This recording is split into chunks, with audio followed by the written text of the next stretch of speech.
Hello everyone, myself Pankaj Vyas and you watching my YouTube channel Vedic Health Research.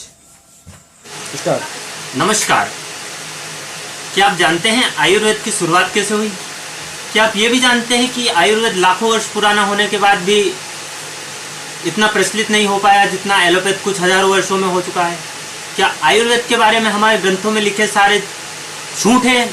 इन सभी question का जवाब मैं आपको आज देने वाला हूँ। अकॉर्डिंग टू आयुर्वेदा मैथोलॉजी, सबसे पहले आयुर्वेद का ज्ञान ब्रह्मा जी द्वारा प्रजापति को प्राप्त हुआ, प्रजापति के द्वारा अश्विनी कुमार को प्राप्त हुआ, अश्विनी कुमार के द्वारा इंद्रदेव को प्राप्त हुआ। इंद्रदेव ने आयुर्वेद का ज्ञान भगवान धन्वंतरी को दिया और भगवान धन्वंतरी के द्वारा उनके शिष्य आचार्य श्रुतुत, गोपुर और रचित आदि को प्राप्त हुआ। जनरली आयुर्वेद की दो ब्रांच होती है, काय चिकित्सा जिसे फिजिकल ट्रीटमेंट कहते हैं एंड शल्य चिकित्सा जिसे सर्जरी कहते हैं। आयुर्वेद जिसे 4000 से लाखों वर्ष पूर्व माना गया, वहीं एलोपैथ टर्म्स का पहले यूज 1810 में जर्मन वैज्ञानिक सैमुअल हैनीमैन ने किया था। अब क्वेश्चन यहाँ आता है कि आयुर्वेद लाखों वर्ष पुराना होने के बाद भी इतनी ग्रोथ नहीं कर पाया जितना एलोपैथ कुछ हजार वर्षों में कर दिया। क्या हो कि अचानक सारे सर्वर, सर्च इंजन, ई बुक और बैकअप डाटा डिलीट हो जाए और आपकी सारी बुक्स जला दी जाए? यही हुआ था आयुर्वेद के साथ। ओके दोस्तों, वर्ष था सन 1993 जब बख्तियार खिलजी ने अपनी संपूर्ण सेना के साथ नालंदा विश्वविद्यालय पर बुरी तरह आक्रमण कर दिया गया। वहां के बौद्ध शिक्षकों और वहां के छात्रों को बड़ी बेरहमी से मौत के घाट उतार दिया गया था और वहां की सबसे बड़ी लाइब्रेरी को जला दिया गया था।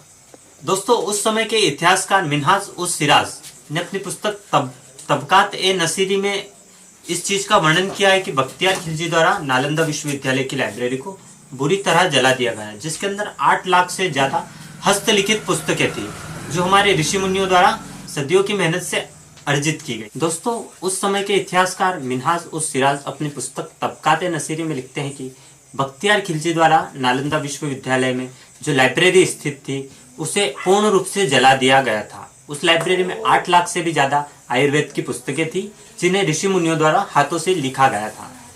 अनुमान ये भी लगाया जाता है कि आयुर्वेद की लाइब्रेरी लगभग 3 से 4 माह तक जलती रही। हमारे ऋषि मुनियों द्वारा वर्षों से अर्जित किया गया ज्ञान हर पल राख के ढेर में तब्दील हो रहा था।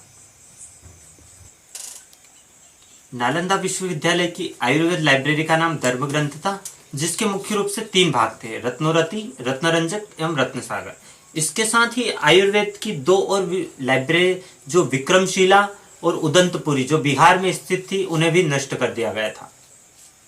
आयुर्वेद के चमत्कारों का वर्णन जो हमारे ग्रंथों में हमें देखने को मिलता है वह पूर्ण रूप से सत्य है, क्योंकि आयुर्वेद का वास्तविक ज्ञान हम तक पहुंचने से पूर्व ही नष्ट कर दिया गया था और अंग्रेज के शासनकाल में भी आयुर्वेद को दबा दिया गया था।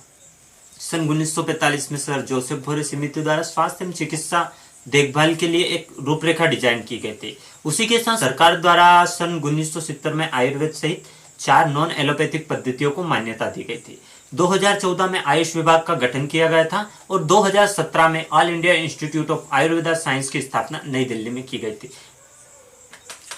मैं सभी आयुर्वेद प्रेमियों और आयुर्वेदाचार्य की तरफ से भारत के माननीय प्रधानमंत्री श्री नरेंद्र मोदी जी को धन्यवाद देना चाहता हूं कि उन्हें आयुर्वेद को भारत में नहीं अपितु संपूर्ण विश्व में पहुंचाने का जो कार्य किया है वो असराहनीय, अतुलनीय है।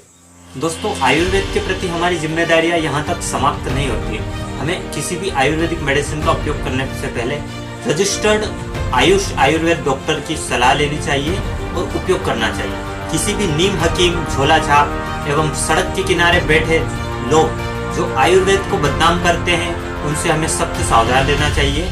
मैं सरकार से अनुरोध करना चाहता हूँ कि ऐसे लोगों पर सरकार सख्त से सख्त कार्रवाई की जाए, क्योंकि जो भी आयुर्वेद डॉक्टर 5.5 साल अपने BMS के कोर्स को पूर्ण करते हैं, अपने MD या MS कोर्स को पूर्ण करते हैं, उनके साथ समुचित रूप से पूर्ण रूप से अन्याय किया जा रहा है, क्योंकि उससे आयुर्वेद का लोगों के प्रति विश्वास उठता जा रहा है और हमें यही विश्वास को बांधे रखना है। इसी के साथ धन्यवाद।